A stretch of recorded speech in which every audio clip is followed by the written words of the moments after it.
Well, hello. My name's Rachel Allman, and I'm the executive director of the Given Institute. And I'm joined here by my friend Angie. And welcome, Angie. And I'd like to ask you to introduce yourself. Sure, yeah. So my name is Angie Pometto, and I'm an associate director for the Office for Young Adult and Campus Ministry here in the Archdiocese of Galveston, Houston, in Texas. Awesome. Something I just found out about Angie is she's also a graduate of Franciscan University. So we are soul sisters over here. We're both grannies, which is one of Yeah, the well-known titles for Franciscan alum. yeah. Well, Angie, I wanted to ask you, we love to celebrate women here at Given and women who are seeking to serve the Lord. And do you have a favorite Catholic female leader, someone that you look up to? Well, and this one was about to stump me because there's just been so many over the years that it's hard to choose. Just so many other youth ministers, other parishioners, just people who are just really faithful to what they're doing, who have just really inspired me and who I've been able to work with. But I think I'll play it safe. I'll go with the Blessed Mother as someone who just totally inspires me, of course. And I will just call out the Chosen series. I just watched the beginning of season 2 a couple days ago, and there's this beautiful scene with it's Saint John and the Blessed Mother, and like they're talking through the theology that becomes John 1, the prologue. The in the beginning was the Word, and it's just like that to me. That just says it all. Like women that walk with us, that talk through things, that talk through those issues. That it's not about like what are we doing? It's not about productivity. It's about just talking through the issues and being present to each other. Those are the women that I think make the most difference in my life, which of course they are following the Blessed Mother in her footsteps if that's the case. So Wow, that's great. Another wonderful example from The Chosen of beautiful images of women in the yes. Bible. I agree. I've watched season 1. I haven't caught up on season 2 Yeah, yet. sorry, I should have said spoiler alert. No, that's okay. If you've read the Bible, you know what's going You to know happen. it's coming, yeah. But I love how all in that series they portray the Lord's relationship with his mother, with Mary Magdalene, the woman at the well, even the little girls in that scene with Yeah. Jesus and the children. It's really special. So Yeah. great choice.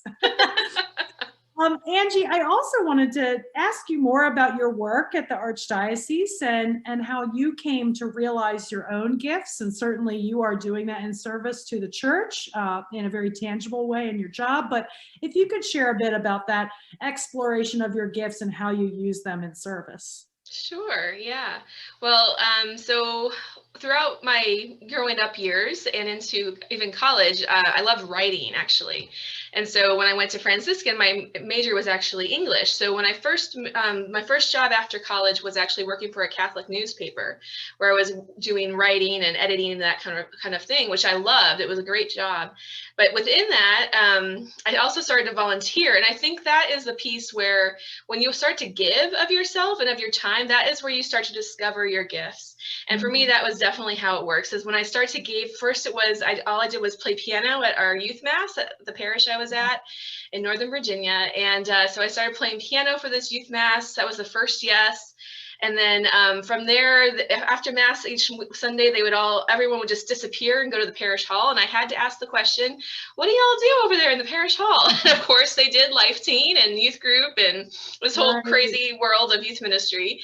And so that was my second yes. And then from there, it was like the Lord just kind of kept giving me opportunities to say yes in that world. So yeah, most of my career has been focused on youth and young adult ministry. And I came here to Texas about 3 years ago with the opportunity just to focus on the young adults, which the church defines as 18 to 39. And I think it's an area of the church where there's so much going on for youth ministry, for junior high, high school, even into college, the campus ministry. And that sometimes when we get to the young adult stage, it's like, oh, now what? Right. And I will say it's bit messy in terms of ministry, but I just think the Lord is there in the mess, and the Lord is working, and the Lord wants to continue to work there. So that's a lot of what I do now, is that I focus in on this young adult time frame, and we work here in our diocese with, we have campus ministers at some of our campus universities. We do English speaking young adult ministry as well as Hispanic with the Pastoral Juvenil.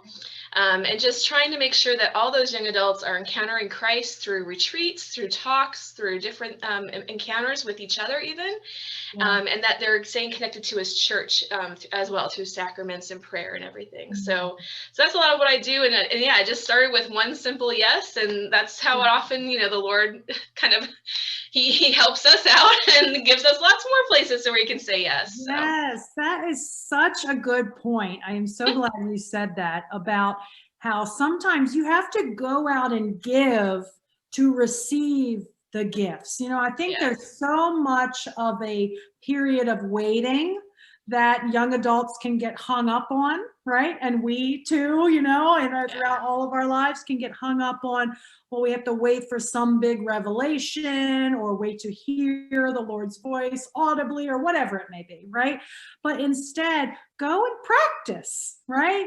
Go take a risk, go try something, and then he will speak to you through maybe a piece of heart, or a fire that inflames in your heart, and you love doing this type of ministry, or this type of work, or this job, right? And so that's such a beautiful example, and coming from you to share how that was part of your discovery of your gifts, were small little yeses along the way. That's beautiful. Yeah. Well, Angie, tell me, maybe here in this Easter season, what is something that's keeping you close to the Lord right now, and anything else you'd like to share with young women? Yes, well, I just because as I was just reflecting real quickly here, like just this Lent this year for me has been a Lent of self-awareness, of just growing, like even just slightly even more aware of, like what you were saying, like my own gifts, even my own weaknesses, my own, like where I kind of struggle. Like I think I've been able to like really put some names on those things. And I don't know, I want to call out just how important it is to take the time for that self-reflection, for that time just to realize where we're at with God, and be real about it. Not to be like, oh, I need to be there, or I need, not to set like too high goals for ourselves, but to go incrementally, and just to be able to, again, to be with the Lord, and to just rest, and to listen, and to be able to receive just that, the truth about who we are and where God wants to meet us. And so that's been my Lent. And then I think in this Easter season, I've just been like, just overwhelmed with his love. Like his love is just, it's so real, and it's so tangible. And it's a love that overflows within us. That if we allow him, like he just wants to keep pouring his love into us, so that like our cups even overflow. And that's what, ends up being the service to others, is that when we are just so filled with his love, that we are able to share it with others as well. So just to continue to be on this journey with the Lord. Don't be afraid to trust him. I've got Divine Mercy behind me. That's one of my favorite devotions. Just Jesus, I trust in you is such an important mantra, especially when we don't know where the next step is going to be. We're in the time of darkness or whatever.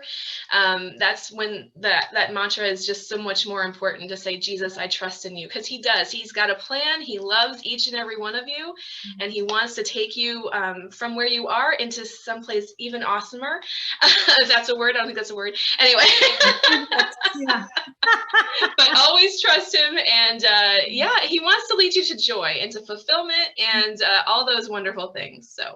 Oh, and that was so encouraging to me too. It's so wonderful to be in a network of Catholic women who have that joy of the Lord, and that when you do give of your gifts to others, right, in service of him, there is such a lasting fulfillment and joy that comes along with it, and you're a beautiful representation of that. So well, thank you. Thanks for spending time talking with us. We really appreciate it. Well, I know the work of giving is just so important, so keep up all the things that you're doing as well. So wonderful. Well, thank you, Angie. God bless you. All right.